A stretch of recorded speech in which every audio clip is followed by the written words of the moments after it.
Hey everyone.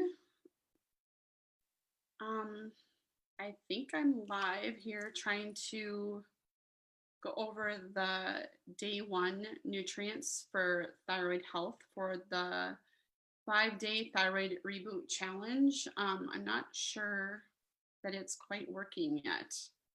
Um, I don't know, maybe there's just a little bit of a delay, but we'll get started here in just a second. Okay, so if you join the challenge by registering with that link, you should have received this morning a worksheet or some kind of workbook for this challenge for you to follow along and have resources to help you out with this thyroid reboot challenge. And so if you are someone who sees this and would like to join that challenge and get that information, go ahead and click in the link. I'll put it in the comments below this video after we're done, or you can go back on a past post on Friday and sign up that way. So the whole point of this thyroid reboot challenge is for you to take away some simple steps that you can start doing now that will help you support and optimize your thyroid function. Some people know they have a thyroid condition and others think they have a thyroid condition or actually kind of hope they have a thyroid condition and could get a diagnosis so that something makes sense with their symptoms. And I know that all too well. I never ever had a diagnosis for a thyroid issue until I was diagnosed with thyroid cancer. But I believe 1,000% that my symptoms that I struggled with for years and years and years were related to a non-diagnosed thyroid condition. And so now doing what I do now, I see every day where people bring in their labs to me or ask me questions about their labs, even if I don't see them. And it just seems very possible that they have a thyroid condition based on optimal ranges of thyroid testing. And we're going to be talking about that in another day here too. So I want to educate you and give you information that is real and usable and not, I'm not going to try to overwhelm you with information, although there should be a lot of information for you to help you help yourself. And so that's what the point of this thyroid reboot challenge is. So today's topic is about nutrients for thyroid health. And so I know in a poll I did a few weeks ago, I asked if people understood that there are specific nutrients that actually support and help the thyroid function. And a lot of people's responses was they didn't know it was a thing. They did not know that it mattered. And what I have found, and I'm saying a lot of this in my own experience as well, is that we get diagnosed with some kind of thyroid condition and we are told just take your medicine. And if we're lucky, we're told we should take it on an empty stomach. And if we're luckier, we're told to take it away from our vitamins. And if we're luckier yet, they tell us to take it away from like calcium supplements, which a lot of times they prescribe or recommend with a thyroid condition. And sometimes they don't get any of that information. Actually, I think more times than not, we don't get that information. So what happens is the medications aren't working quite as well. But the other thing that we know is that there are all kinds of nutrients that actually help and promote optimal function in our thyroid gland, whether we have a condition or not. So just for effect, I want to share my screen with you and give you sort of the rundown of what nutrients affect the thyroid gland. Let's see here. Just give me 1 second here.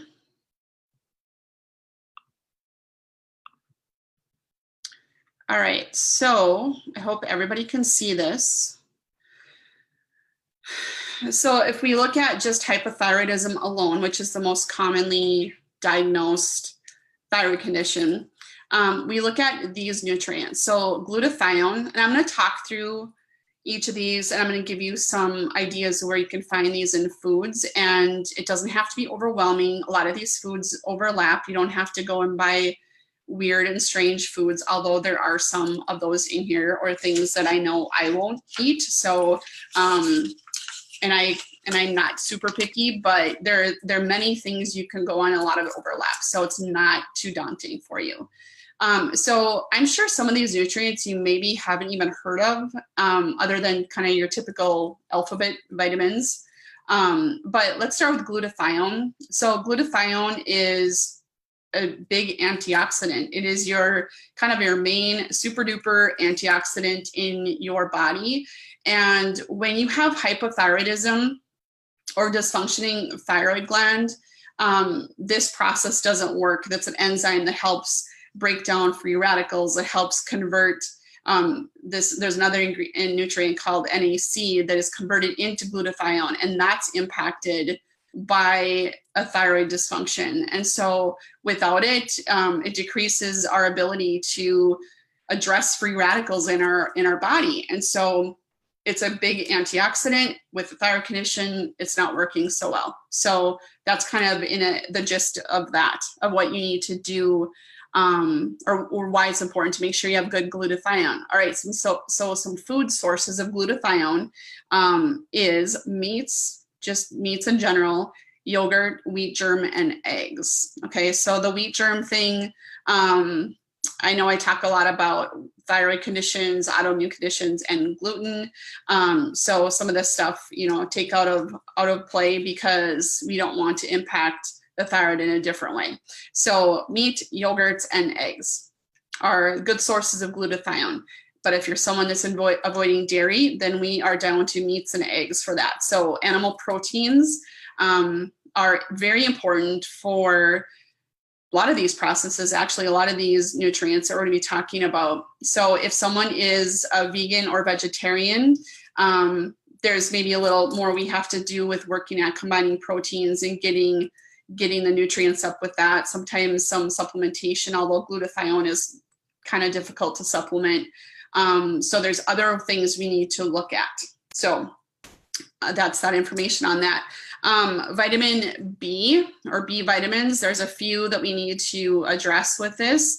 So it says right there, a deficiency in B6, B12, or B9, which is folate, can cause elevated homocysteine. That is an inflammatory marker, and hypothyroidism is a chronic condition, and chronic conditions, as we know, are affected by chronic inflammation. And so when you have a deficiencies of these, then we have, worse symptoms of thyroid problems, of hypothyroidism.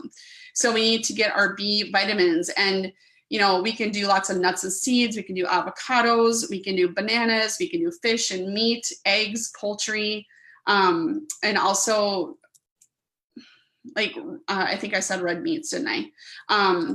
There's tomato juice, lentils, green vegetables, anything you can do in those. That's a big category. You can combine a lot of those, and you probably get most of those most of the time, most days. So make sure that you are eating real whole foods. You're not going to benefit by eating cereals that are fortified with folate, for example. I think that they're doing that, or have been doing that for quite a while.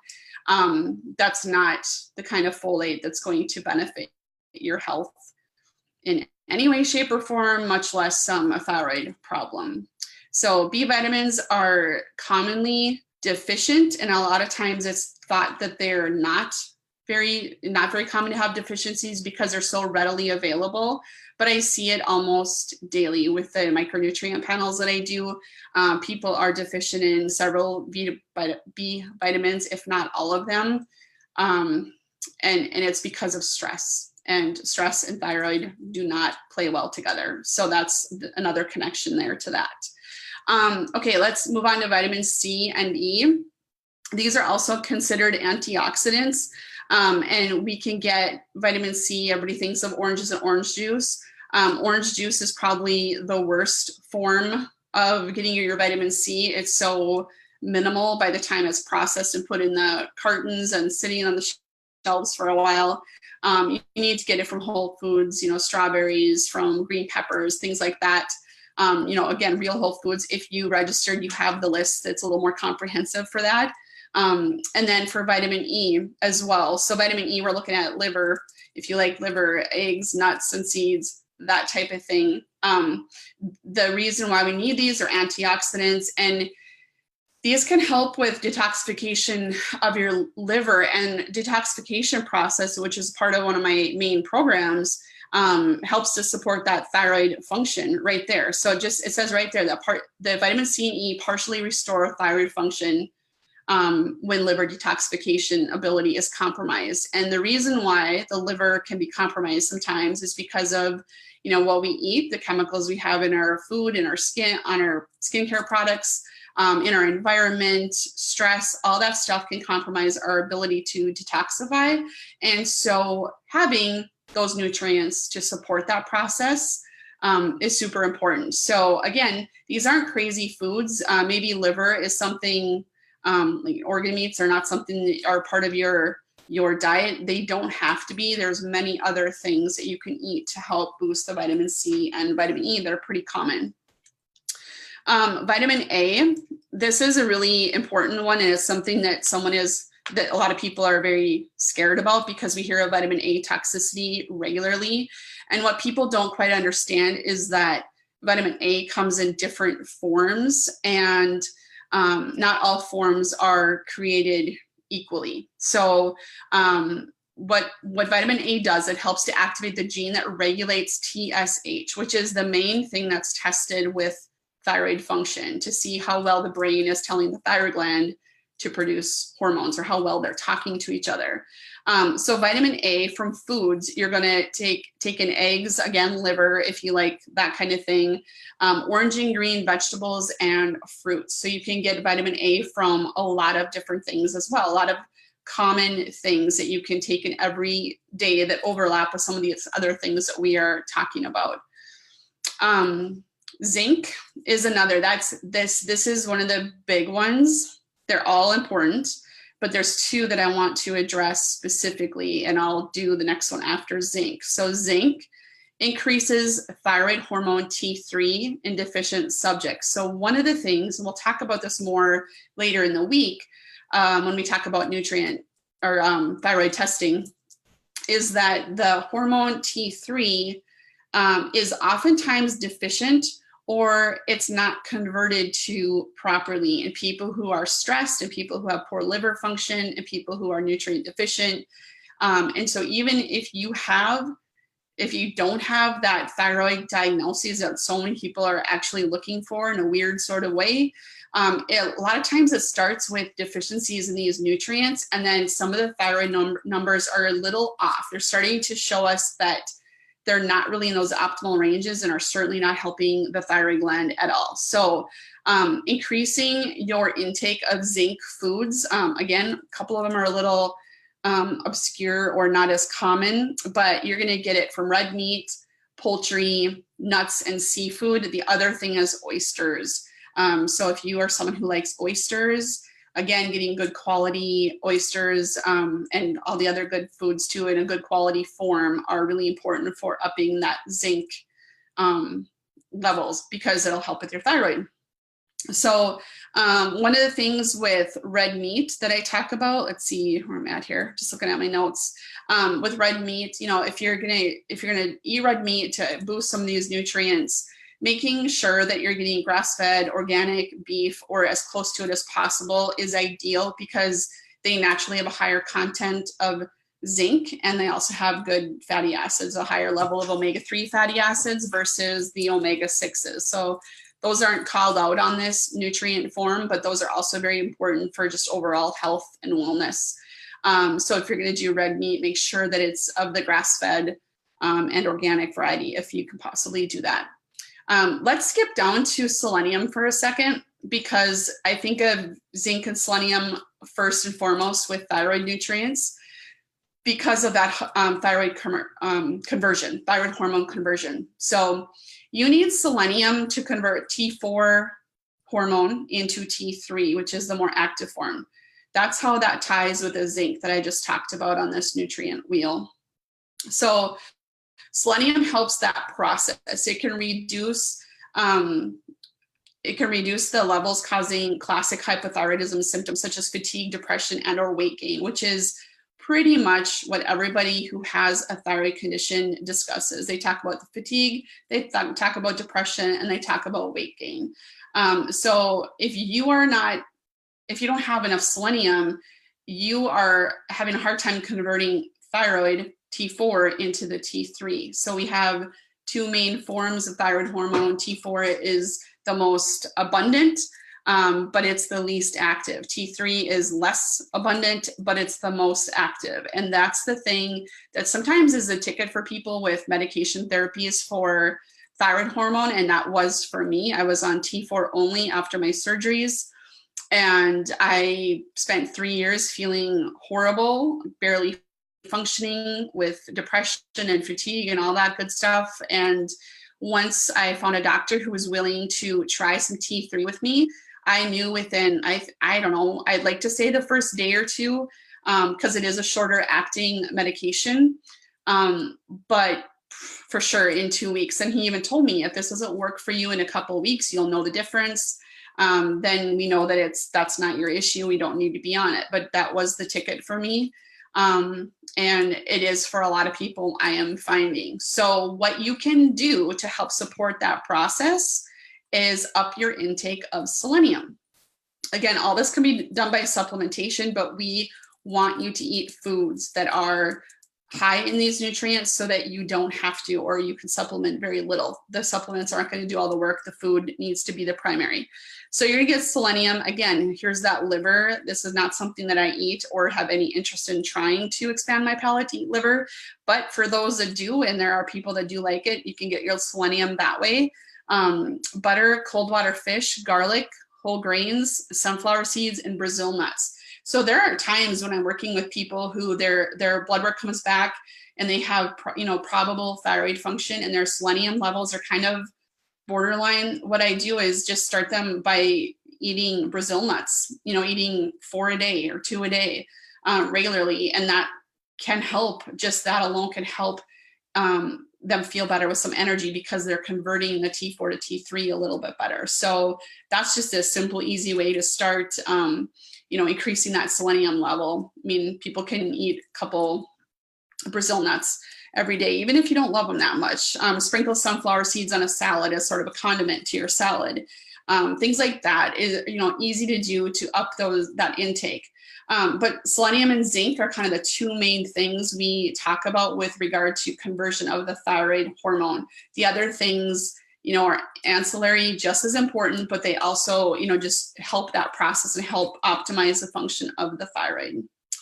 All right, so the next thing, I'm just gonna check Facebook here quick because I can't see everybody on here.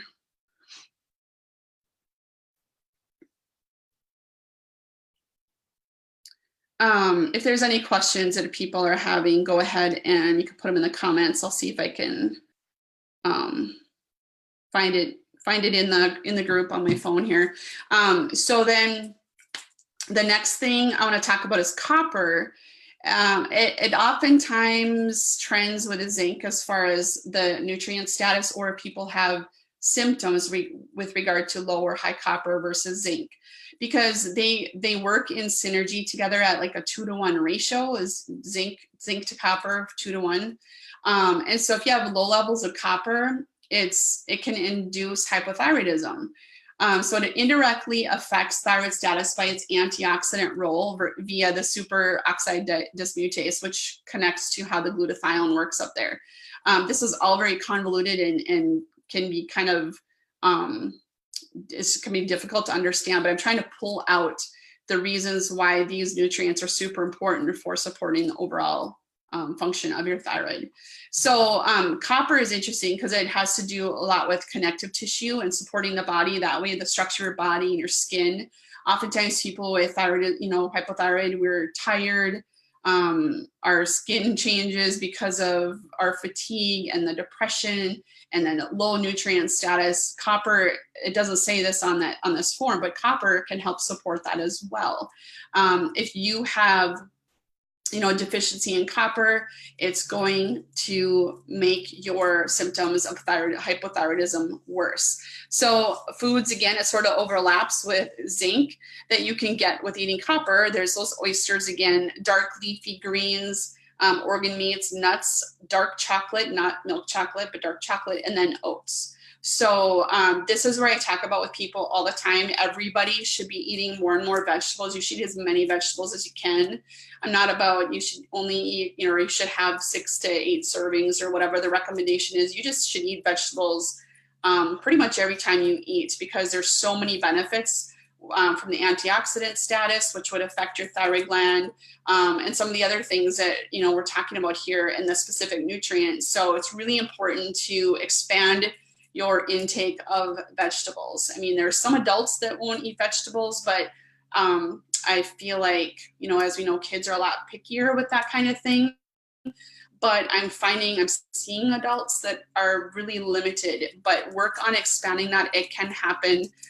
It will happen when you get used to a whole food diet or primarily whole food diet. Your taste change, your palate expands, and you are more open to eating better quality foods in general. So the next thing is asparagine. And asparagine is an amino acid that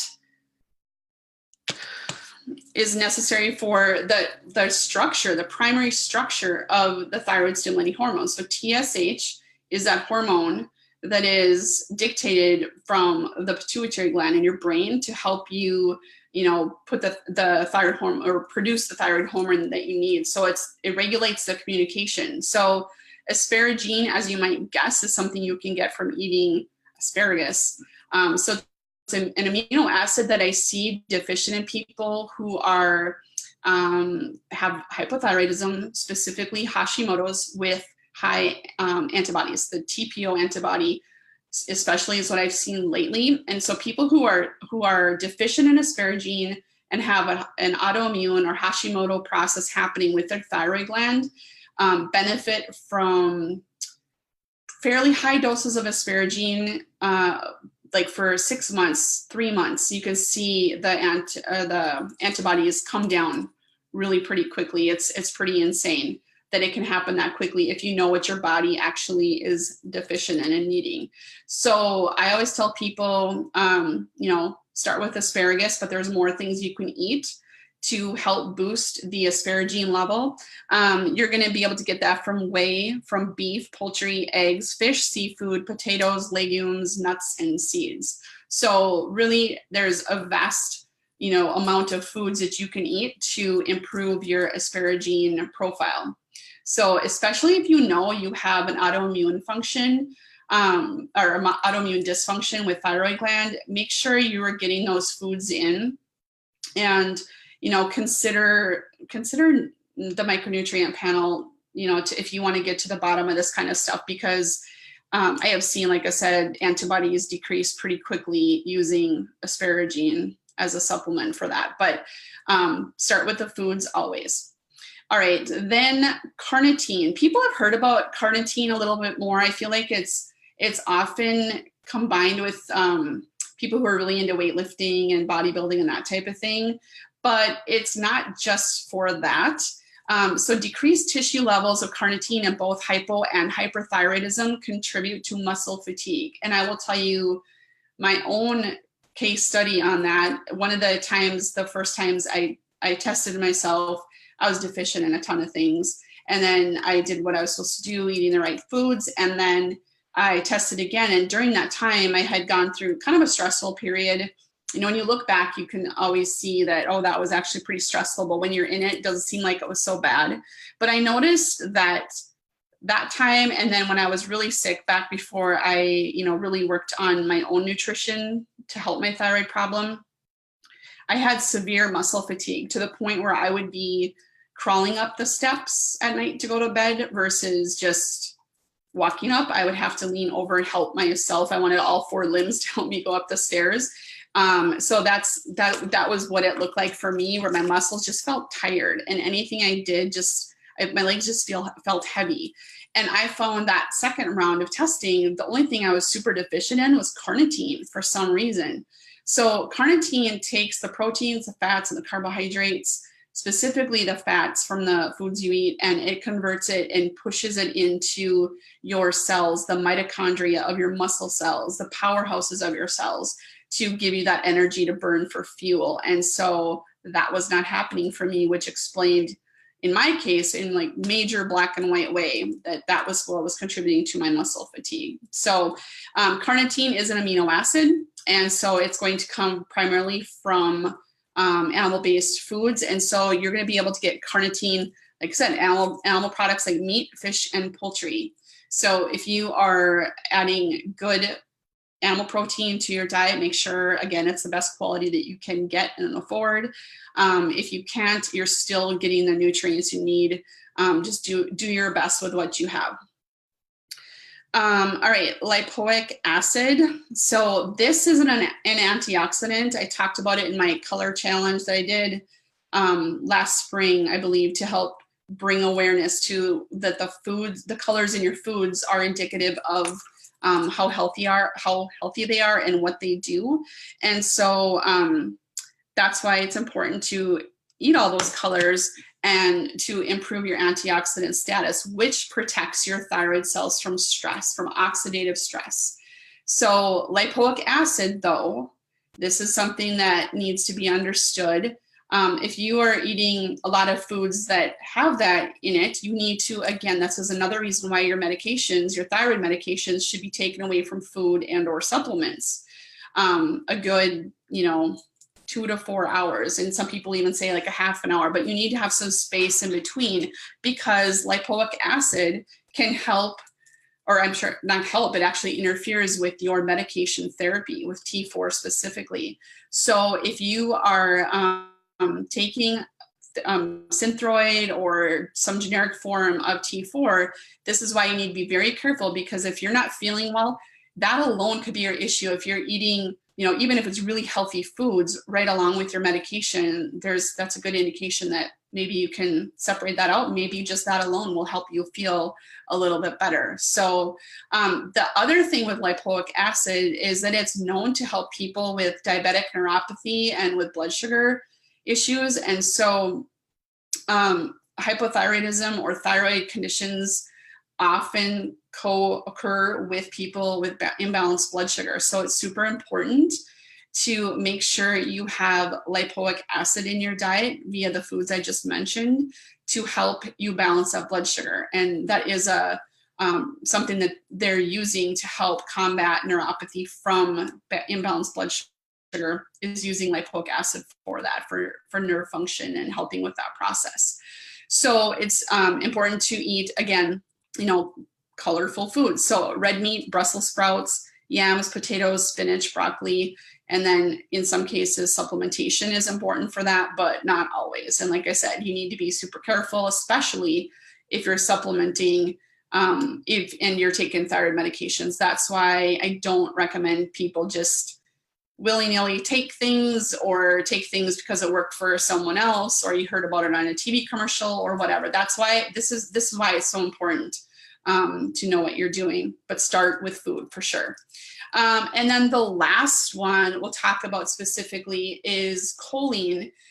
So hypothyroidism negatively affects choline function in the brain, which can affect mood and cognition. So one thing that is super clear, I don't have data in front of me right now, but if you have hypothyroidism or Hashimoto's, or even, I don't hear as much from hyperthyroid people, but for sure the first two, mood and depression are huge with a thyroid problem. And I feel like my depression was because of my hypothyroidism, and then because of the thyroid cancer, versus I had depression and I had a thyroid issue. I really feel like the hypothyroidism brought on the depression.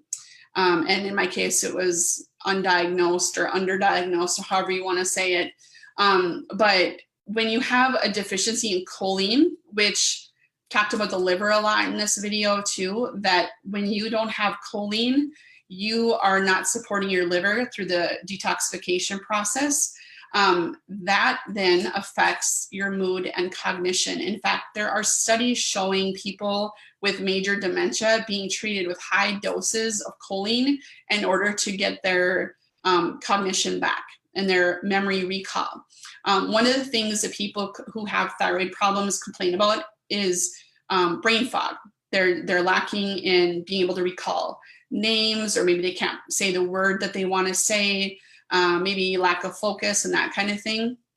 That's not attributed to just multitasking, some of the things that we do day to day to cause that problem, but where it's a constant thing where you just have struggle with recall, that's where people can look to supporting their liver, making sure they're getting enough choline rich foods in order to boost their cognition. But those people with those thyroid conditions, brain fog is something that is always a part of it. And then we just think that it's just because we're fatigued, which that does impact it, but it could be deeper than that. So things you can take in to boost your levels of choline are going to be, again, there's that liver, lettuce, egg yolks, potatoes, legumes, and peanuts. So those are ways to get some good whole food sources of choline into your diet so that you can just feel better with the whole memory and cognition. So, okay, I'm gonna stop sharing my screen. All right, so that is it for now for the nutrients for thyroid health. It gets kind of convoluted, everything kind of overlaps. It just goes to show that there's not one linear thing you should do to help your overall health and wellness. If you have questions on anything I said, go ahead and email me. You can message me here in the comments, and I can help guide you through getting a good meal plan together so that you can make sure you're incorporating these nutrients so that you can benefit your thyroid gland. So the main takeaways from this is, if you are taking a thyroid medication, obviously you talk to your doctor about when to take it and how to take it. I will not be surprised if some of you do that and find out that they'll just say, oh, it doesn't really matter. I have heard that myself. And I've heard that from other people, but then there'll be others that are a little more aware of these things and they will tell you what to avoid. So get that in check for yourself. And then making sure you're eating a variety of foods, primarily whole foods. If you are someone who is mostly eating boxed or quick fix kind of pre-prepped foods, do what you can for now, do your best, but maybe just start with one meal so that you can, incorporate all the nutrients you need and start eating more whole foods, one meal at a time. You don't have to do all of this today, this week, overnight, whatever. Try to incorporate this stuff so it'll be long lasting and not like another fad, because we need to support the thyroid gland, because the thyroid gland absolutely affects every single cell in our body. So even if you are seeing this and you don't specifically have a thyroid condition and don't even think you might have a thyroid condition, this is good information for you to help support your thyroid that's functioning and keep it functioning. So that's what you want. That's the goal and what we want to do. So, all right. So I look forward to any questions you might have. Like I said, message me. You can message me privately through via email or Facebook Messenger, or comment below this video so others can benefit from the question. I'm sure people have some of the same questions, but I'd love to help you out and help answer those questions for you. So ask away. This is your time. And I hope you found some good information and understood that it's not just about taking a thyroid medication. It's about really incorporating good whole foods based diet to help support that function. So, all right, we'll have an awesome day. I'll be back tomorrow for day 2 of the Thyroid Reboot Challenge. And we'll be talking about, I'm pretty sure it's about the thyroid testing and different optimal levels and versus the functional level versus the conventional levels. And we'll talk about that. So anyway, have a great day. Thanks so much. Bye-bye.